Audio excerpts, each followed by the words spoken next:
दोस्तों, नुपुर शर्मा तो आप सभी को याद होगी। नुपुर शर्मा की जिहादियों ने क्या हालत करी। नुपुर शर्मा प्रकरण को 1 साल नहीं हुआ कि नई नुपुर शर्मा बनाने की तैयारी में जुट चुकी है जिहादी गैंग। मैं बात कर रही हूँ काजल हिंदुस्तानी की। वो काजल हिंदुस्तानी जो पिछले 6 महीनों से छाई हुई है। महाराष्ट्र में, गुजरात में लव जिहाद, लैंड जिहाद को लेकर जो एक मुहिम चलाई है काजल हिंदुस्तानी ने, वो हम सभी जान रहे हैं। लेकिन आज काजल हिंदुस्तानी को पकड़कर जेल में डाल दिया गया है और उनके ऊपर आरोप लगाया गया है हेट स्पीच का।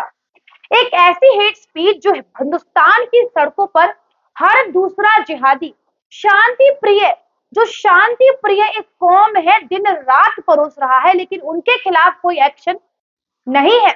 लेकिन काजल हिंदुस्तानी जो देश के हित में बात करती है, जो सेल्फ डिफेंस की बात करती है। दोस्तों, यदि सेल्फ डिफेंस की बात करना हेट स्पीच में आता है तो हिंदुस्तान की हर माँ हेट स्पीच की अपराधी है, क्योंकि हिंदुस्तान की हर माँ अपनी बेटी को सिखाती है सेल्फ डिफेंस, कि तुम्हें किससे बचकर रहना है, किससे बचकर नहीं रहना है। तो यदि हेट स्पीच की बात सेल्फ डिफेंस पर आती है तो हर एक माँ सेल्फ डिफेंस की बात करती है और सब हेट स्पीच फैलाते हैं। सारी माओ को उठा के आप जेल में डाल देंगे क्या? डाल के दिखाइए। लेकिन काजल हिंदुस्तानी जो स्ट्रेट फॉरवर्ड एक बात कहती है। दोस्तों, रामनवमी के मौके पर गुजरात के कच्छ के गांव में काजल हिंदुस्तानी ने जनसभा को संबोधित करते हुए मुस्लिम लड़कियों को फायदे गिनाए। यदि वो हिंदुस्तानियों से, वो हिंदुओं से शादी करेंगी तो उन्हें क्या क्या फायदे मिलेंगे। अब इस पूरी बात को हेट स्पीच में शामिल कर दिया गया और काजल हिंदुस्तानी को रिमांड पे तो नहीं लिया गया, लेकिन न्यायिक हिरासत के चलते जेल में डाल दिया गया है। ये वो बयान है जो पुलिस ने बताया है कि ऐसे ऐसे काजल अग्रवाल ने मुस्लिम लड़कियों को फायदे गिनाए हैं हिंदुओं से शादी करने के। और उसके बाद जुम्मे के दिन गुजरात में दंगे हो जाते हैं। जुम्मे की नमाज के बाद मुसलमान मस्जिद के बाहर दंगे करते हैं, तो उसका सीधा सीधा आरोप लगता है काजल हिंदुस्तानी पर कि उनके बयानों से ये दंगे भड़के हैं।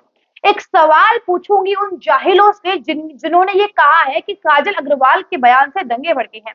रामनवमी के दिन पर जो दंगे हुए वो किसने भड़काए थे? कलकत्ता में दंगे हुए थे, गुजरात में दंगे हुए थे, महाराष्ट्र में दंगे हुए थे। किसने भड़काए थे वो दंगे? क्या वो दंगे भी काजल हिंदुस्तानी के बयान से भड़के थे? यहाँ पर एक जिहादी गैंग है जो पूरी तरीके से काम में जुट गया है। गुजरात पुलिस ने एफआईआर दर्ज की है। दोस्तों, ये ऐसा देश है जहां सर तन से जुदा होने के नारे लगते हैं, लेकिन कोई एक्शन नहीं लिया जाता है। नुपुर शर्मा के समर्थन में उमेश पाल का गला रेत दिया जाता है, टेलर कन्हैया लाल का गला रेत दिया जाता है, लेकिन कोई एक्शन नहीं लिया जाता है। ये वो देश है जहां जुबैर अहमद जैसे लोग तमाम तरीके से भड़काऊ चीजें पब्लिक में स्प्रेड करते हैं, कोई एक्शन नहीं लिया जाता। ये वो ऐसा देश है जहां पर ओवैसी जैसा नेता दिन दहाड़े हिंदुओं को गाली देता है, कोई एक्शन नहीं लिया जाता। लेकिन ये ऐसा भी देश है जहां पर हिंदुत्व की बात करने पर आप देश विरोधी साबित हो जाएंगे। यहाँ पर हिंदुत्व की बात करने पर आपका गला रेत दिया जाएगा। नुपुर शर्मा प्रकरण में मेन जो व्यक्ति था जिसने ये पूरा विवाद खड़ा किया था, जुबैर अहमद, वो अब भी पीछे नहीं हटा है।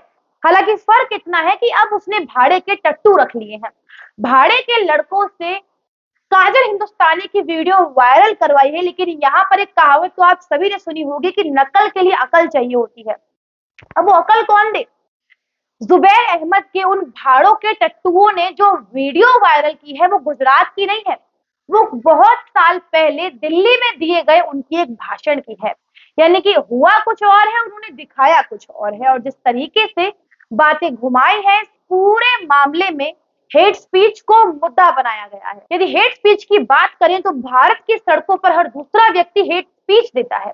अब यदि हम सभी को जेल में डालने के लिए आ गए तो हिंदुस्तान में जेल कम पड़ जाएंगी, सेल नहीं बचेंगे हिंदुस्तान में अपराधियों को रखने के लिए। लेकिन यहाँ पर एक सच्चे देशभक्त का किस तरीके से गला घोटा जाता है वो उदाहरण है काजल हिंदुस्तानी का। और ये पहला उदाहरण नहीं है। नुपुर शर्मा प्रकरण में हम सभी ने देखा एक महिला जो फैक्टफुली एक बात बोलती है जिसे लेकर उसका देश में निकलना हराम हो जाता है। वो कहाँ है? उस समय बीजेपी सामने नहीं आई और आज बीजेपी शासित प्रदेश में एक बयान दिया और वहां पर वह आज जेल की सलाखों के पीछे है। ये एक ऐसा देश है जहां पर हेट स्पीच केवल हिंदुओं की मानी जाती है। कोई मुस्लिम हेट स्पीच दे वो हेट स्पीच नहीं होती है। कोई अन्य धर्म का व्यक्ति हेट स्पीच दे वो हेट स्पीच नहीं होती है। लेकिन हेट स्पीच केवल होती है वो हिंदुत्ववादियों की हेट स्पीच होती है। उसके अलावा हेट स्पीच की कोई दूसरी डेफिनेशन है ही नहीं। Hate speech is equals to Hindu और Hindu is equals to hate speech. अब इस पूरे मुद्दे पर मेरे दर्शक अपनी क्या राय रखते हैं? क्या काजल हिंदुस्तानी ने जो अपने बयान में कहा वो गलत था? क्या वो हेट स्पीच में शामिल सच में होना चाहिए? और जो सच में हेट स्पीच देते हैं उनको लेकर कोई एक्शन नहीं लिया जाता है? इस पूरे मामले पर आप अपनी क्या राय रखते हैं हमें कमेंट करके अवश्य बताइएगा। और इस रिपोर्ट को अधिक से अधिक शेयर कीजिए ताकि हर हिंदुस्तानी भाई को पता लगे कि देश में आखिर हो क्या रहा है। तब तक के लिए जुड़े रहिए हमारे साथ थिंक टैंक भारत पर। नमस्कार।